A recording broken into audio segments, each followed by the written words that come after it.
Hello student, आज का जो हमारा टॉपिक है वो क्लास 7th का मैथ है, जिसमें हम एक्सरसाइज 8.3 के बचे हुए जो क्वेश्चन है उसको सॉल्व कराने वाले हैं। इसके पिछले वाले वीडियो में हमने एक्सरसाइज 8.3 के जो क्वेश्चंस थे क्वेश्चन नंबर 6 तक सॉल्व कराया था, और इस वीडियो में हम क्वेश्चन नंबर 7 से बात करेंगे और इसी में ये एक्सरसाइज 8.3 जो है वो कंप्लीट हो जाएगा। अगर हम बात कर लेते हैं क्वेश्चन नंबर फर्स्ट की, ठीक है, यानी कि 7 के फर्स्ट की, तो क्या दिया हुआ है ध्यान से देखिएगा। हम क्या पढ़ने जा रहे हैं हम आपको एक बार दिखा दे रहे हैं, फिर थोड़ा सा बड़ा करके पढ़ाएंगे आपको, ठीक है।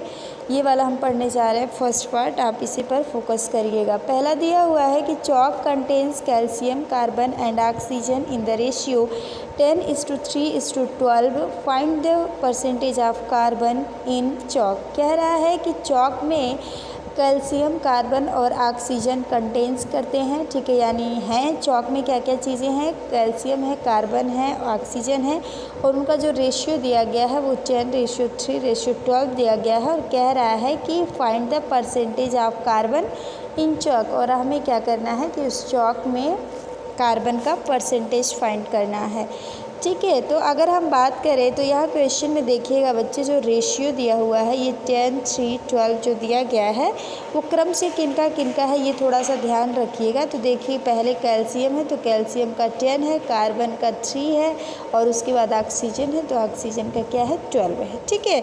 तो जब भी हमें रेशियो से परसेंटेज फाइंड करना रहता है तो देखिए क्या करते हैं, सबसे पहले हम उन रेशियो का टोटल पार्ट ले लेते हैं। तो रेशियो दिया हुआ है ये 10:3:12, इन सबको हम ऐड कर लेंगे तो टोटल पार्ट 25 हो जाएगा। और अगर हम कार्बन की बात करें तो कार्बन का रेशियो 3 है तो ये हो जाएगा कार्बन का पार्ट 3/25, यानी होल में अगर हम कार्बन की बात करें तो उसका जो रेशियो होगा, या हम कहें उसका जो पार्ट होगा, रेशियो नहीं जो पार्ट होगा वो 3/25 होगा। अब हम परसेंटेज फाइंड कर लेते हैं। तो फ्रैक्शन को अगर परसेंटेज में कन्वर्ट करना है तो 100 से मल्टीप्लाई कर देते हैं, आपको पता है ये बहुत पहले ही बताया जा चुका है। तो ये 3/25 को सॉल्व करेंगे 100 से मल्टीप्लाई करके तो ये आएगा 12%, ठीक है। अब हम बात कर लेते हैं इसी के सेकेंड पार्ट की बच्चे। तो सेकेंड पार्ट को ध्यान से देखिएगा क्या कह रहा है। सेकेंड पार्ट कह रहा है if in A stick of chalk, यानी कि अगर हम कोई क्या करते हैं स्टिक ले लेते हैं किसकी, चॉक की, यानी कि ऐसे हम कोई स्टिक ले लेते हैं चॉक की, तो कह रहा है इसमें जो है 3 ग्राम कार्बन है। इस चॉक की जो स्टिक है, छड़ी है, यानी इसमें कितने ग्राम कार्बन है, तो 3 ग्राम कार्बन है। उसके बाद कह रहा है what is the weight of chalk stick, और कह रहा है कि चॉक स्टिक का आप वेट बताइए, ठीक है। तो आपको क्या करना है, आप क्वेश्चन के अकॉर्डिंग चलिए। क्वेश्चन में कार्बन का जो चॉक स्टिक क्वांटिटी है, मतलब चॉक स्टिक में जो कार्बन की क्वांटिटी है वो 3 ग्राम है, और जो हमें फाइंड करना है चॉक स्टिक का वेट उसको हम एक्स मान लेंगे। अब क्वेश्चन में क्या कहा है कि एक्स में, यानी कि ये जो चॉक है, ये टोटल जो हमारा चॉक का वेट है इसमें 12% कार्बन है। 12% क्या है, कार्बन का पार्ट है, तो 12% ये किसके बराबर हो जाएगा, 3 ग्राम के बराबर हो जाएगा। यानी टोटल चाक जो हमारा चॉक है उस चॉक में, अगर हम चॉक का वेट हमें नहीं पता है, यक्स मान लें, तो यक्स में जो 12% है वो कार्बन है, और ये किसके बराबर है, 3 ग्राम के बराबर है। तो जब हम इसे सॉल्व करेंगे तो देखिए यहाँ पे हमने लिख दिया है let the weight of chalk be x ग्राम, then 12% of x is equal to 3। 12 अब ये परसेंटेज में है तो 12/100 तो लिखना ही पड़ेगा ना, into x is equal to 3। इसको पक्षांतर करके सॉल्व करेंगे तो x की जो वैल्यू आएगी वो आएगी 25 ग्राम, यानी क्या कहेंगे कि जो चॉक की स्टिक है उसका वेट क्या है, 25 ग्राम, ठीक है। तो समझ में आ गया आपको, कहा था कि एक चॉक की क्या है, स्टिक है, और उसमें क्या है कि 3 ग्राम कार्बन है। अगर हम पहले वाले में देखें तो कार्बन का जो परसेंटेज आया है बच्चे वो कितना आया है, 12% आया है। तो यक्स का जो 12% होगा वो किसके बराबर होगा, 3 ग्राम के बराबर होगा अकॉर्डिंग टू क्वेश्चन। और उसके बाद जब इसे हम सॉल्व करेंगे तो हमें एक्स की वैल्यू आ जाएगी, यानी कि चॉक स्टिक का वेट आ जाएगा, ठीक है। अब हम बात कर लेते हैं क्वेश्चन नंबर 8 की। ध्यान से देखिएगा, थोड़ा ध्यान से समझिएगा। हम क्वेश्चन को बड़ा कर रहे हैं और कहाँ पढ़ रहे हैं हम आपको दिखा दे रहे हैं। ये पढ़ रहे हैं क्वेश्चन नंबर 8। दिया है कि Amina buy a book for ₹275 and sell it at a loss of 15%। How much does she sell it for. ठीक है, कह रहा है कि अमीना ने क्या किया, एक पुस्तक, ठीक है, यानी कि एक बुक जो है वो क्या करती है, बाय करती है। कितने में करती है, तो 275 में बाय करती है और उसे क्या करती है, वो 15% लॉस पर सेल कर देती है, यानी कि बेच देती है। यानी ख़रीदा उसने कितने में, तो 275 रुपये में ख़रीदा और 15% की हानि पर वह क्या करती है, उसको बेच देती है। तो कह रहा है कि बुक का आप सेलिंग प्राइस बताइए कि क्या होगा। ठीक है, how much does she sell it for, यानी कि उस बुक का आपको क्या करना है, सेलिंग प्राइस बताना है, एसपी बताना है। ठीक है, तो सबसे पहले हम क्वेश्चन में क्या लिखेंगे, जो दिया हुआ है the cost price of a book कितना होगा, 275 होगा। लॉस परसेंट कितना है, 15% है। अब हम लॉस परसेंट को लॉस में कन्वर्ट करेंगे तो लॉस इज इक्वल टू होता है लॉस परसेंट ऑफ सीपी। हमने बताया था कि प्रॉफिट या लॉस दोनों ही परसेंटेज किस पर निकाले जाते हैं, तो ये सीपी पर, यानी कि क्रय मूल्य पर निकाले जाते हैं, तो पॉट प्राइस पर निकाले जाते हैं। ठीक है, अब हम बात कर लेते हैं कि अगर लॉस हमारा कितना आया, तो लॉस जो है वो 15% का 275 का क्या हो जाएगा, 15%। और जब इसको हम सॉल्व करेंगे तो हमारा जो आंसर आने वाला है वो क्या आने वाला है, 41.25 रुपये, यानी कि कितना का लॉस हो गया, तो 41.25 का। अब हमें एसपी निकालना है, तो एसपी इज इक्वल टू अगर हम लॉस की बात करें तो लॉस इज इक्वल टू होता है सीपी माइनस एसपी होता है ना। तो पक्षांतर करके अगर हम एसपी निकालेंगे तो SP is equal to formula बन जाएगा सीपी माइनस लॉस। तो सीपी है 275 और लॉस आया है 41.25, घटा देंगे तो 233.75 ये आंसर आ जाएगा। ठीक है, यानी हमारे जो बुक का प्राइस था, ठीक है, सेलिंग प्राइस, वो कितना होगा, 233.75 रुपये। ठीक, अब हम बात कर लेते हैं क्वेश्चन नंबर 9 की। क्वेश्चन नंबर 9 कहाँ है, ध्यान से देखिएगा, यहाँ पे क्वेश्चन नंबर 9 है, यही हम पढ़ने जा रहे हैं। तो दिया हुआ है find the amount to paid at the end of 3 year in each case, यानी कि हर एक केस में हमें 3 ईयर के बाद कुल कितना अमाउंट पे करना पड़ेगा उसे निकालना है। ठीक है, तो ध्यान से देखिएगा, एक फार्मूला होता है simple interest, SI is equal to P into R into T upon 100। क्या होता है, अगर हमें सिंपल इंटरेस्ट निकालना है तो उसके लिए फार्मूला होता है, ये होता है आपका प्रिंसिपल अमाउंट, ये होता है रेट और ये होता है टाइम और अपान 100। ये SI निकालने का, यानी कि साधारण ब्याज निकाल का फार्मूला है। ठीक है, जिसमें जो अमाउंट होता है, अमाउंट को हम टोटल अमाउंट भी कह देते हैं बच्चे।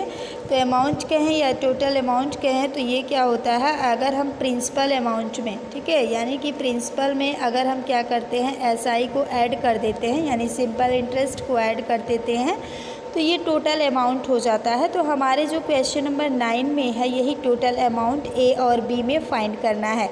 तो देखिए, जो हमारा क्वेश्चन है A वाला, उसमें देखिए दिया हुआ है प्रिंसिपल कितना दिया हुआ है, तो 1200 दिया हुआ है और एट 12%, तो परसेंटेज में रेट रहता है। P बराबर दिया हुआ है 1200, R इज इक्वल टू दिया है 12% और पर एनम यानी हर वर्ष, तो ये 3 और ये ईयर, अगर हम ईयर की बात करें तो यानी कि टाइम जो दिया हुआ है वो 3 ईयर दिया हुआ है। ठीक है, बात समझ में आ रही है। तो आपको क्या करना है, सारा कुछ लिख लेना है। यहाँ पे जैसे हमने आपको समझाया है वैसे ही आपको क्या करना है, लिख लेना है। यहाँ पे P लिख लिया, यहाँ पे R लिख लिया, यहाँ पे क्या कर लिया, T लिख लिया, T जो कि क्या है 3 ईयर पर फाइंड करना है। अब जैसे ही आ गया, हम फॉर्मूला लगा देते हैं, simple interest is equal to P into R into T upon 100। फॉर्मूले में वैल्यू पुट करेंगे और सॉल्व करेंगे तो ये आ जाएगा ₹432। अब हमें सिंपल इंटरेस्ट नहीं निकालना है बच्चे, हमें तो अमाउंट निकालना है, यानी टोटल अमाउंट निकालना है। टोटल अमाउंट तभी आएगा जब सिंपल इंटरेस्ट पता होगा, तो इसलिए सिंपल इंटरेस्ट निकालना पड़ा है। अब जो टोटल अमाउंट या अमाउंट होता है, भी फार्मूला हमने बताया है, प्रिंसिपल प्लस क्या होता है, सिंपल इंटरेस्ट होता है। तो प्रिंसिपल आया है हमारा क्या है क्वेश्चन में 1200 है। ठीक है, और यहाँ पे क्या दिया हुआ है 432, इन दोनों को ऐड कर लेंगे तो ये आ जाएगा 1632 रुपये। बात समझ में आ गई। सेम टू सेम आपको यही चीज़ B वाले में भी करना है, तो आप B वाला कर ले जाएंगे, कोई प्रॉब्लम नहीं होगा। जैसे A है वैसे ही B है, आप कर लीजिएगा। अब हम बात कर लेते हैं क्वेश्चन नंबर 10 की। क्वेश्चन नंबर 10 क्या दिया हुआ है बच्चे, what rate gives ₹280 as interest on a sum of 56,000 in 2 year. कहने का कुल सेंस ये है, कह रहा है कि 56,000 पर 2 वर्ष पश्चात किस दर से ₹280 साधारण ब्याज दे होगा।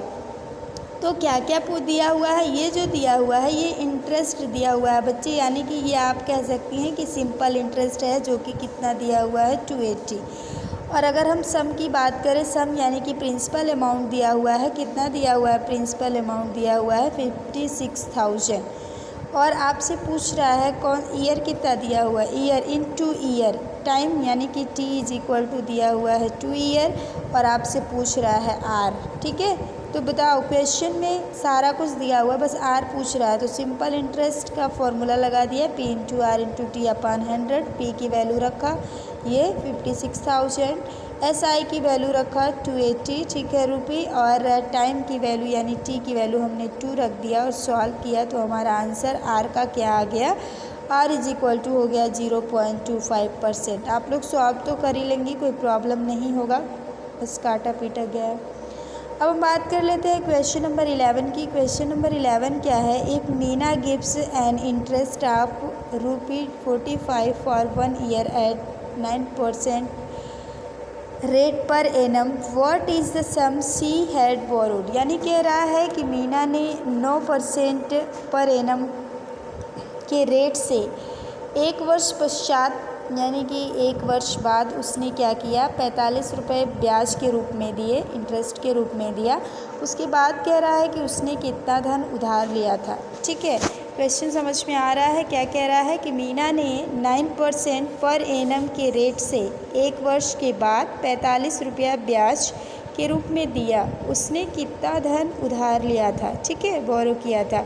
तो देखिए क्या दिया हुआ, ये जो 45 रुपये है बच्चे ना, ये 45 रुपये आपका क्या है, इंटरेस्ट है। ठीक है, और ये 9% क्या है, रेट है, और टाइम कितना दिया हुआ है, पर एनम यानी कि 1 ईयर, टाइम 1 वर्ष, 1 वर्ष दिया हुआ है ना क्वेश्चन में, 1 ईयर, यहाँ पे ध्यान दीजिएगा क्या दिया है, फॉर 1 ईयर, यानी टाइम कितना दिया है, 1 दिया हुआ है। अब यही सारे वैल्यूज़ को हम इसमें पुट कर देते हैं, तो simple interest is equal to p into R into T upon 100। p जो सिंपल इंटरेस्ट है वो दिया हुआ है ₹45, p की वैल्यू नहीं पता है, रेट पता है 9 है, और टाइम पता है 1 है, अपॉन 100 करेंगे और p की वैल्यू पक्षांतर करके निकालेंगे तो 500 आएगा, यानी कि मीना ने कितना उधार लिया था, तो उन्होंने 500 रुपया उधार लिया था। तो उम्मीद है आपको सारे क्वेश्चन समझ में आ गए होंगे। अगर आपको कहीं कोई प्रॉब्लम रह गई हो तो आप ज़रूर बताएं, ठीक है।